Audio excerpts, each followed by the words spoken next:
Assalamualaikum warahmatullahi wabarakatuh. Nama saya Siti Indriana. Saya dari Fakultas Ekonomi dan Bisnis Islam, Prodi Perbankan Syariah. Di sini saya akan menceritakan dengan secara singkat seorang tokoh Islam yang bernama Al-Farabi. Muhammad bin Tarkan bin Auzalak atau Uzluq Al-Farabi, juga disebut Abu Nashar Al-Farabi. Nama baratnya Al-Farabius atau Aven Nasar, lahir di Wasit, distrik Farab, dan sekarang dikenal dengan kota Altar, Turkistan pada 257 Hijriyah atau 870 Masehi. Meninggal di Damaskus pada 950 Masehi.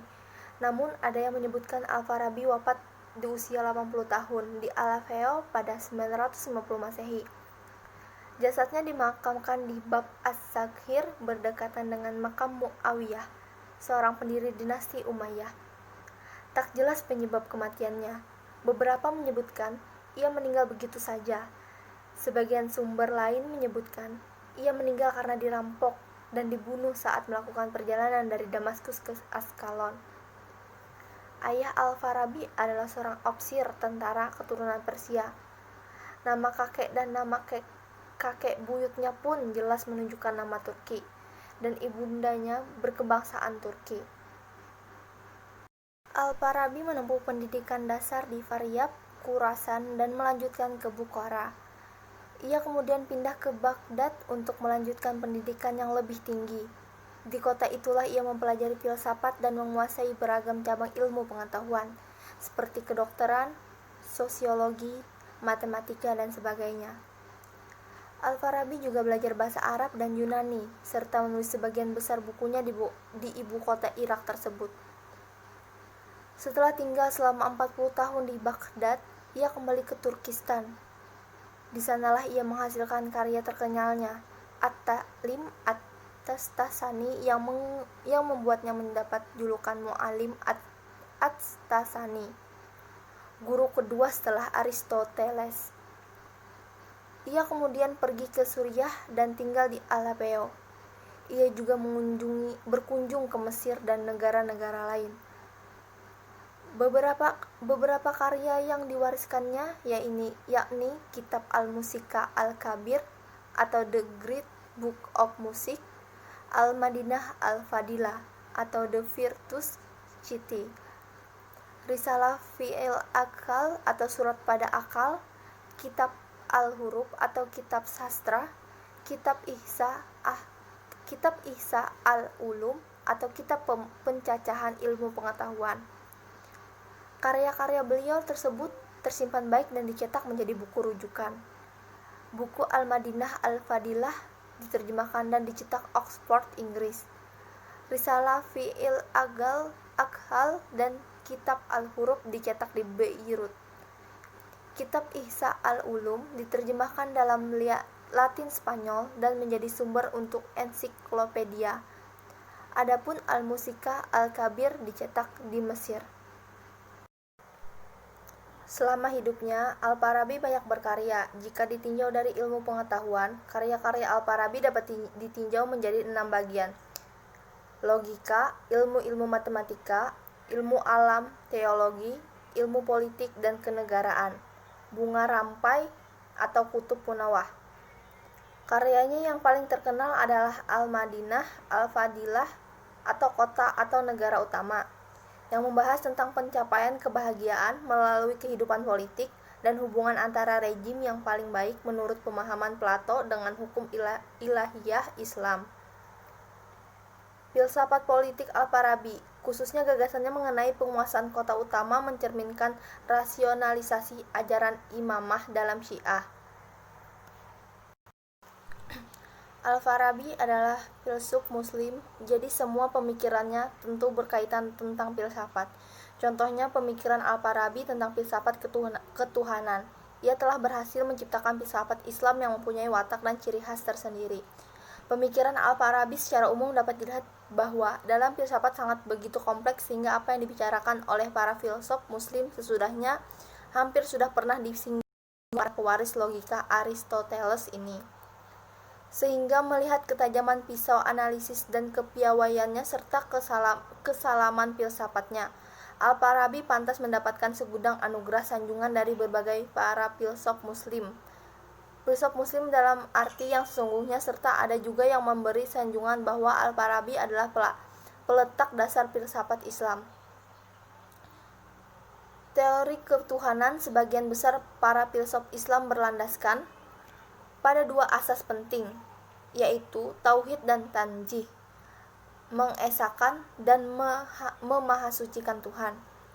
Karena mereka memegangi pada pengesaan yang mengembalikan sifat-sifat Tuhan kepada zat substansi Tuhan. Oleh karena itu, dalam masalah pembuktian adanya Allah yang dilakukan pertama kali oleh Al-Farabi, yang pertama kali adalah dengan membedakan wujud dari esensinya, karena kita bisa membayangkan dengan tanpa bisa mengetahui apakah ia itu ada atau tidak, sebab wujud merupakan salah satu aksioma bagi substansi, bukan sebagai unsur pengadaannya.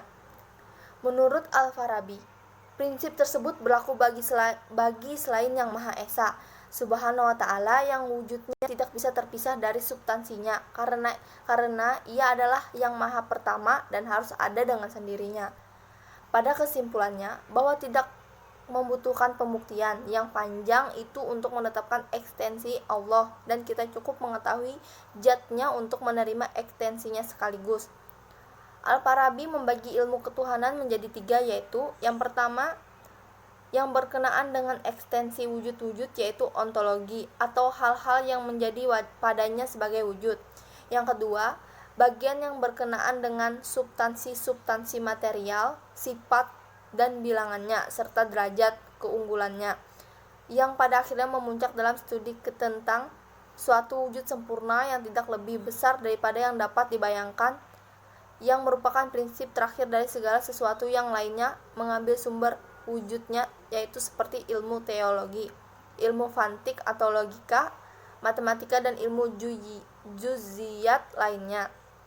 Dan yang terakhir, bagian yang berkenaan dengan prinsip-prinsip utama demonstrasi yang mendasari ilmu-ilmu khusus, yaitu membahas semua wujud yang tidak berupa benda-benda ataupun berada dalam benda-benda itu, yang kemudian harus dibahas terlebih dahulu mengenai apakah wujud serupa itu ada atau tidak, dan kemudian dibuktikan dengan bukti atau burhan bahwa wujud serupa itu ada, yaitu seperti apakah wujud serupa itu ada, apakah wujud serupa itu sedikit ada atau banyak, apakah wujud itu keterbatasan atau tidak.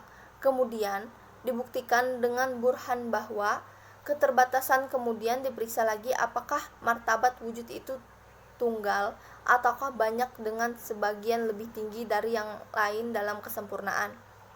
Melalui burhan atau bukti, maka martabat-martabat itu meningkat dari yang paling rendah hingga yang paling sempurna, di mana tidak ada lagi yang lebih sempurna daripadanya, dan secara urutlah tidak ada sesuatu yang menyamai tingkat wujudnya, dan tidak ada yang menyaingi dan menandingi, sehingga peningkatan ini sampai kepada tingkat yang pertama, yang terdahulu, yang tidak mungkin ada yang mendahulunya.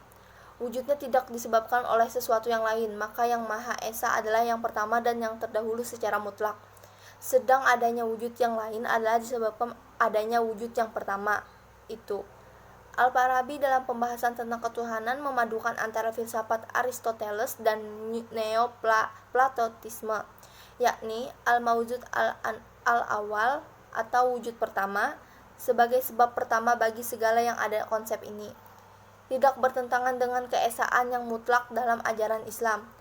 Dalam membuktikan adanya Allah, mengemukakan dalil wajib al-wujud dan mungkin al-wujud. Menurutnya, segala yang ada ini hanya untuk kemungkinan dan tidak ada alternatif yang ketiga, yakni wajib al-wujud dan mungkin al-wujud. Tentang sifat-sifat Allah, Al-Farabi sejalan dengan pendapatnya dengan Mu'tazilah, yakni sifat Allah tidak berbeda dengan zatnya atau substansinya. Sebaliknya, bila sifat-sifat Allah berbeda dengan substansinya atau diberi sifat wujud tersendiri dan kemudian melekatkan. Menurut saya, kontribusi beliau terhadap masyarakat Islam pada saat ini sangat berdampak. Pemikiran-pemikiran dan kejeniusan beliau itu berpengaruh terhadap kaum muslimin saat ini. Karena dengan membaca karya-karyanya, kita mengetahui semua itu ia lakukan untuk kepentingan umat muslim lain yang haus akan adanya perubahan. Di bidang musik, dialah penemu not musik. Temuan ini ia tulis dalam kitab Al-Musyik Al-Kabir atau buku besar tentang musik. Menurutnya, musik dapat menciptakan perasaan tenang dan nyaman. Musik juga mampu mempengaruhi mengendalikan emosi, mengembangkan spiritualitas, dan menyembuhkan penyakit seperti gangguan psikosomatik. Karena itu, musik bisa menjadi alat terapi. Itu saja yang dapat saya sampaikan. Semoga bermanfaat bagi kita semua. Mohon maaf jika ada kesalahan kata atau penyebutan kata. Wassalamualaikum warahmatullahi wabarakatuh.